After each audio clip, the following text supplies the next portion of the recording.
All right, friends, welcome back to Trending. Today's kind of Thursday, October 17th. It's kind of Monday, October 14th. It's called Middle Position. It's both. Yeah, it's a Back to the Future episode again. So we're doing this early because you're getting ready to head to Atlanta. So yes, back to the church that you were at for many years. You're a pastor. So Peachtree Presbyterian. They're doing this cool thing like a father-son camp. That's where cool. Dads and either like granddads and grandsons or dads and sons get together. It's a busy world, and so they want to carve out some time. And got this email from another world, from Atlanta, Georgia. They're like, hey, would you like to do this? I'm like, sure. And Ezra and I get to go today, Monday being Monday, not to Thursday when the videos. It's Ezra's 13th birthday. Yeah. So this is like his birthday week now. He Yes. has a birthday about a week where he gets to hang out with his dad, and we get to go to new places. And he loves going on flights. yeah, it's fun.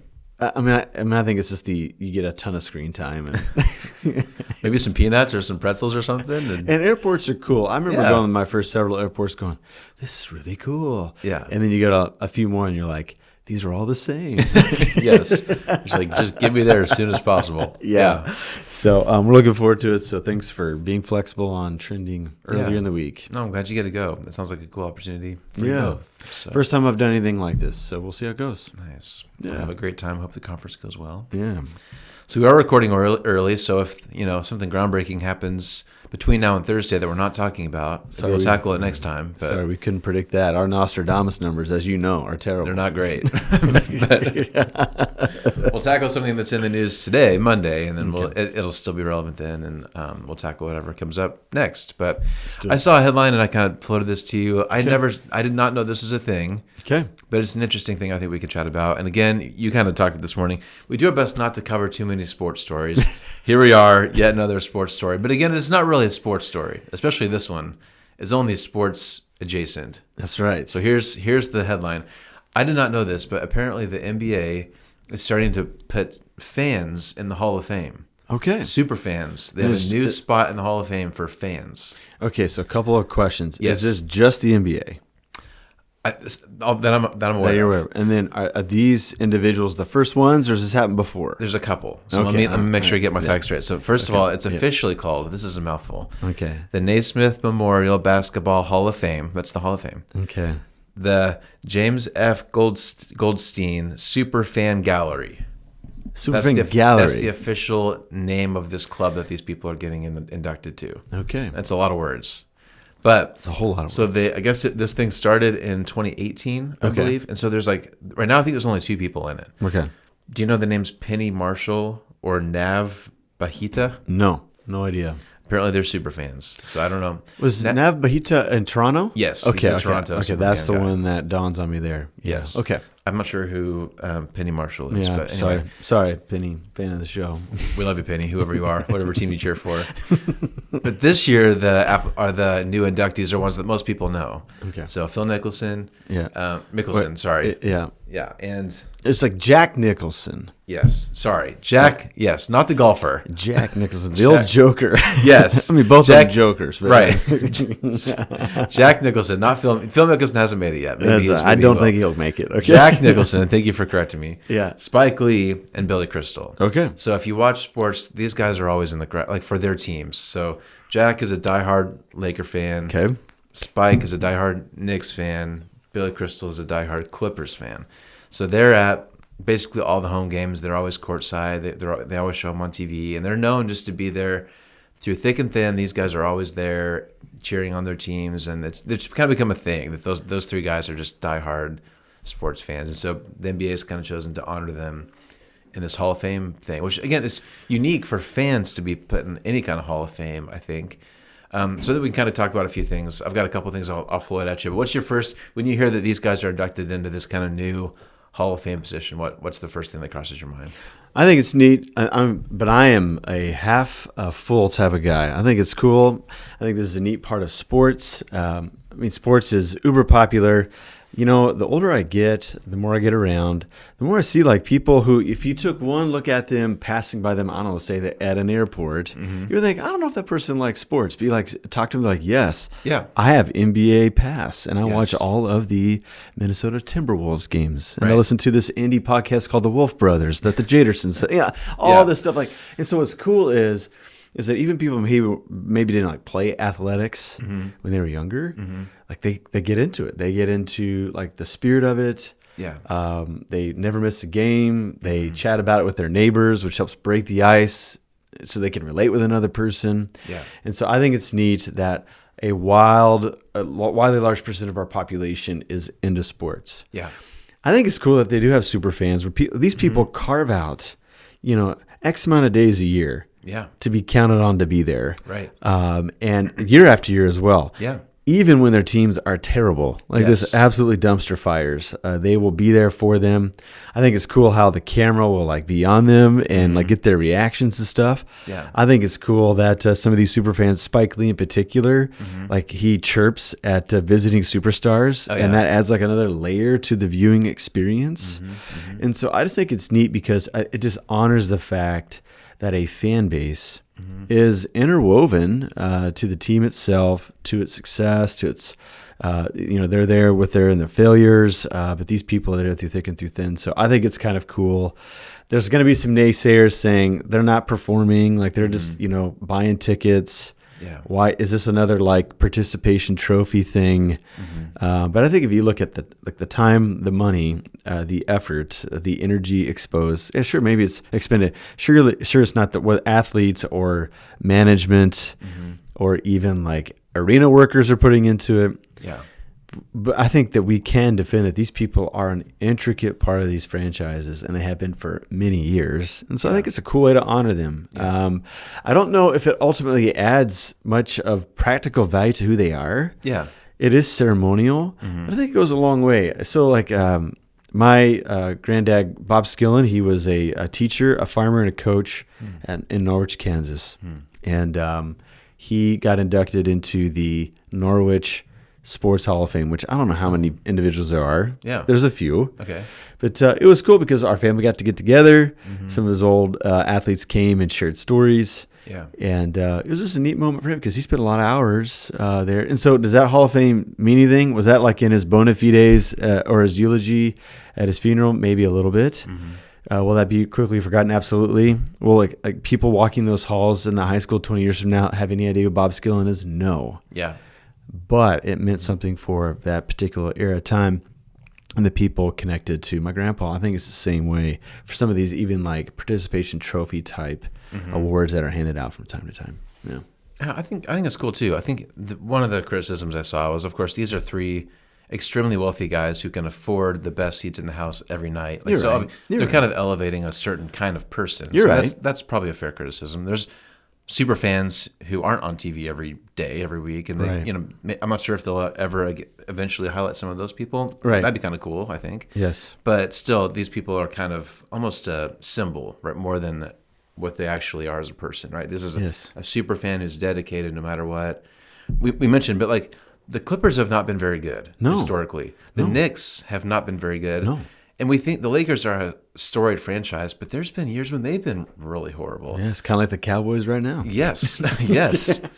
So these guys, that's one thing I like about this is it's kind of this like long-suffering, like we're going to cheer you on even when you're horrible, and my reputation's going to be tied to a team who's not very good right now. And I think that's an admirable trait, to not be a fair weather fan, but I'm going to show up for you even when you are one of the worst teams in professional sports. So yeah. To me, that feels like an easy lesson we can harp on for a little bit. Is that one of the first kind of lessons you pick out of this, or what else is kind of top of mind for you? Yeah, and I think too, like, so this has been a long yarn, and it's like maybe a book waiting to be written by somebody, or maybe if I get some chance, I can start writing some of my thoughts down. But back in the day, there used to be this greasy message. I think Kyle Idleman, he's a great pastor, but like it was a popular book, not a fan. Yeah, and he tried to draw a line between those who are like spectating of religion and those who are actually really participating. Yeah, the way a lot of preachers used to say it is, don't just sit in the stands. Like, get in the game. Yeah. And like we've heard them all, and that's fine. I think the message of that is good. But I just remember one day, like, I don't know, when like the Wichita State Shockers went from kind of mediocre to really good, making these deep runs, and how it changed Wichita. Yeah. Like, you couldn't go anywhere without people talking about it, wearing black and yellow. Yeah. people were saying, I'm going to the gym angry, because Marshall had that play angry, and everybody was like, and you just kind of saw like there was like this neat buzz around our city that galvanized everybody. People who were like barely knew anything about basketball, they're like paying attention and stuff. And so I think it was there when I started to observe that. I started to say it's not so easy to say there are only participants and like only very distant spectators, but there's an interesting blend that happens. Yeah. That I actually think the religious world should probably get their arms around, because, to be honest, like what we're seeing, at least in our modern day and time, some of those vivid spirituality, lowercase s spirituality, is in fan bases. Yeah. Do people take it overboard? Absolutely. We hear these unfortunate stories. There's like nastiness. If you go into like deep chats on the internet, Reddit, forums about fan bases, it can get pretty ugly pretty fast, particularly around behind the anonymity of a screen and a screen name. I'd tell you what, like if you've ever been to like a major league game where it's like packed stands and there's fervor in the air, like you can't help but think there's something very powerful going on here. And there's something almost like bass notey about human experience that is kind of critical for us as human beings. I think it helps cure loneliness. It helps us to be a part of something larger than ourselves. And so like these like mega fans almost like allow for the imagery here, like priests who help curate the story of this franchise, our participation as, those in the fan base, so that we can all enjoy this together.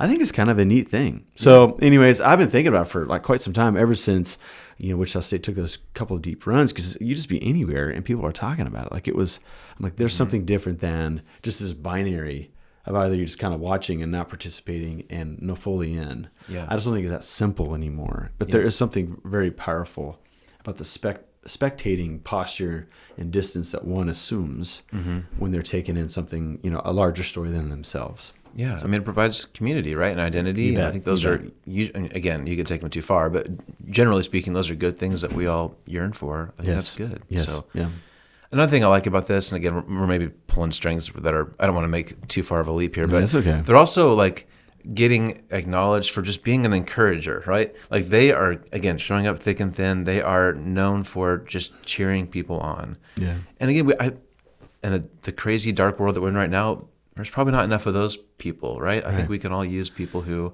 are just really good at encouraging. They're a steady presence. They're going to show up every night and cheer you on no matter what. I think we all need more of that too, right? So do you have any other Bible or theological stuff? But just the need for encouragement. Yeah. I think that's another kind of in on this story, I think. Well, there's so many imperatives in Scripture about being encouraging. I think that's particularly the Apostle Paul wanted these little churches that he was planning dotting all over the Roman Empire to be unique. Yeah. There was room. It was right. The Roman Empire was ripe for pessimism, for anger, for vitriol, because they were being exploited by the elites. Yeah. They were being taxed into oblivion. They were there's like a demand of allegiance in the Roman Empire, and so Paul's like, how can we be different? And he did this, like, if the Roman Empire is going right, we're going to go left here.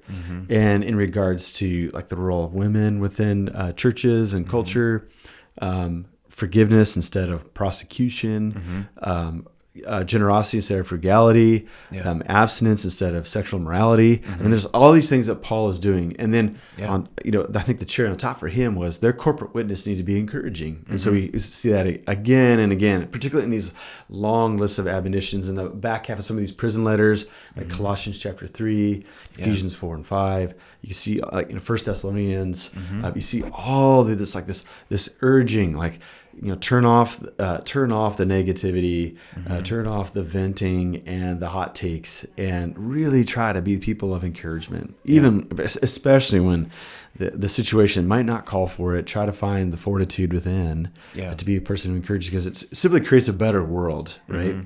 But I think one of the neat things, and this is kind of like a nerd observation from the Gospel of Mark. Okay. Mark does this cool thing where he allows the crowd, like it's almost like a catch-all character. So if you actually like start reading from Mark 1 all the way until the crowd asked Jesus to be crucified, that's when they turn. Yeah. But for the most part, if you follow the crowd in Mark, you get the positive affirmation of Jesus. You get the story unfold. Like they actually open up the story again and again. Like they're the ones seeking him for the healing miracles that he's doing. And in Mark 7, it's like my favorite thing ever said about Jesus.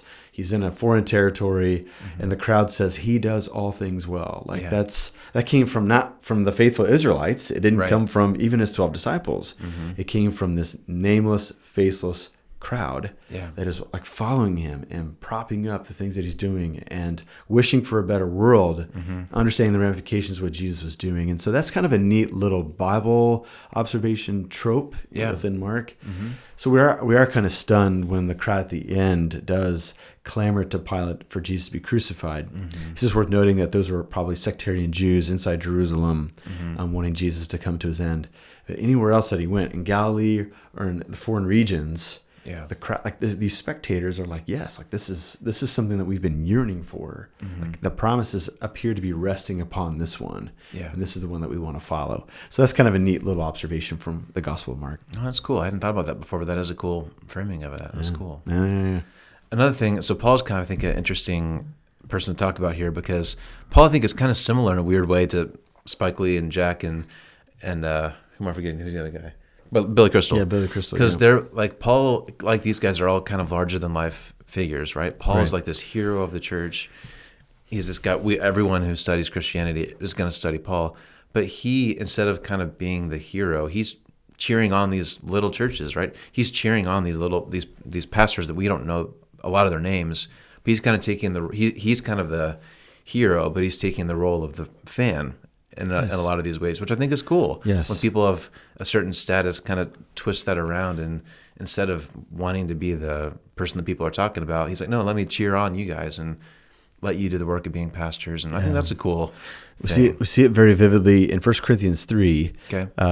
There seems to be like a division in Corinth, many different divisions. And one of them is like, well, if you're a disciple of Paul, like you're a better Christian than Apollos or Cephas, right? And so Paul's like, no, all of us are nothing. He says it's mere servants, and the word that he uses there actually word deacon, like a waiter. We're just the ones like taking the food from God's kitchen and bringing it to you, man. Yeah. Just as much as you don't, like the waiter doesn't really, overshadow the owner of the restaurant or the people making the food. They're just the ones kind of making the agreement happen between the kitchen and the patron. That's kind of what Paul's basically saying is, people might be saying all these nice things about us, and we're firm in God's call of our life. But, at the end of the day, we're just trying to get you connected to the God of the universe. Yeah. Because that's where all the meaning is. The meaning is not trying to be, like this frat house of Paul disciples or anything like that. Like that's not it at all. And so that's kind of an endearing posture that he takes there in 1 Corinthians chapter 3. Yeah. Oh, that's cool. Okay, last thing I'll throw at you. We can maybe start to wrap up here. All right, sounds good. But I also like the idea of highlighting and promoting people that you wouldn't expect to be highlighted and promoted, right? Yeah. Usually in sports world, it's the quarterback, the point guard. That it's the likely suspects are who are going to get the awards. They're going to get the statues out front. They're going to make the Hall of Fame. It's kind of we know who's going to get the most attention, right? Yeah. So I like the idea of kind of flipping that and no, we're going to put these fans in the Hall of Fame that's meant to be the best of the best to be immortalized forever. Yeah. Putting in some people that you wouldn't expect to be there. I like that idea too. I think there's something we can learn from there. Anything to add to that idea? Absolutely, because people are there on their own volition. They're not getting paid millions of dollars, but they still want to be a part of it. I saw this one story, FIFA, which is the international body that governs international soccer.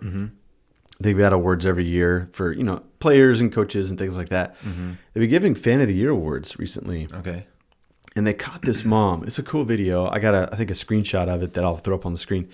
She's got a blind son, and she is like she got caught on camera basically narrating the whole game to him. So like they both have the jerseys on and stuff, and she could have done that from home. She could have just been watching the TV, but she actually took him to the stadium, bought an expensive ticket so he could feel the crowd. Yeah, like he could feel what was going on. But then the whole time, like all 90 minutes long, like she's narrating everything, all the finer things that happen on the field, so that her son could know what's going on. Yeah. And when they saw that, like they could have given they could have given that award to maybe a more important person with more money who might just donate back to them, you know, as like a quid pro quo. Actually, like, honor this mom who went the extra mile for the sake of her son and his love for soccer, knowing that she had to carry a heavy load to do that. That was just really cool. And I just think anytime we can afford that view of humanity, it's like a moral medicine. Yeah, I think that can really work on all of us. And so I'm glad that sports sets that example too. Yeah. Oh, that's really good. And I remember the Kyle Lademan book you're talking about, not a fan. And like you said, I think he made a good point. Oh, yeah. I think it maybe got taken a little bit too far because I think there's a place for fans, right? Oh, yeah. Both in sports and in Christianity or really anything. There's a spot for people just to be excited about something, to gather in community, cheer each other on. I think right now we could use more fans who encourage each other and cheer each other on. So once again, let's be those kind of people. Let's be good fans. Particularly fans with a good posture. Fans go overboard, and we see the ugliness of that all the time. And we're seeing it in about every sector of society now, where people just take it way too far. Yeah. But there's something about showing up, cheering your hardest, and then when the game is over, shake hands and say, "Okay, we didn't get that one. Yeah. We'll get you next time." Right. Right.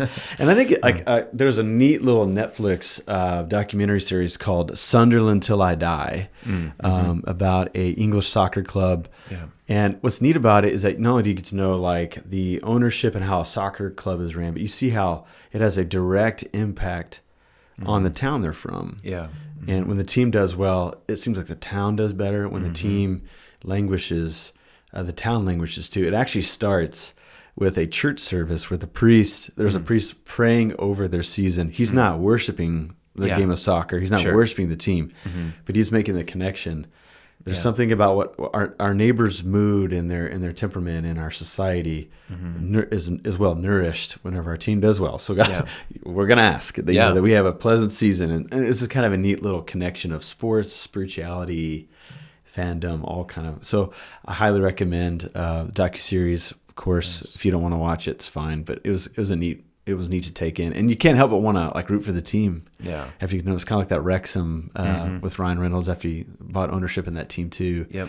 I think they're finding more unique ways of including people for like a international fan base because of our technology and stuff too. So it's kind of a neat dynamic. That's cool. I think there's a spot for fans. I think we can all be good fans. So let's be those kinds of people. I like that idea. So. Yeah.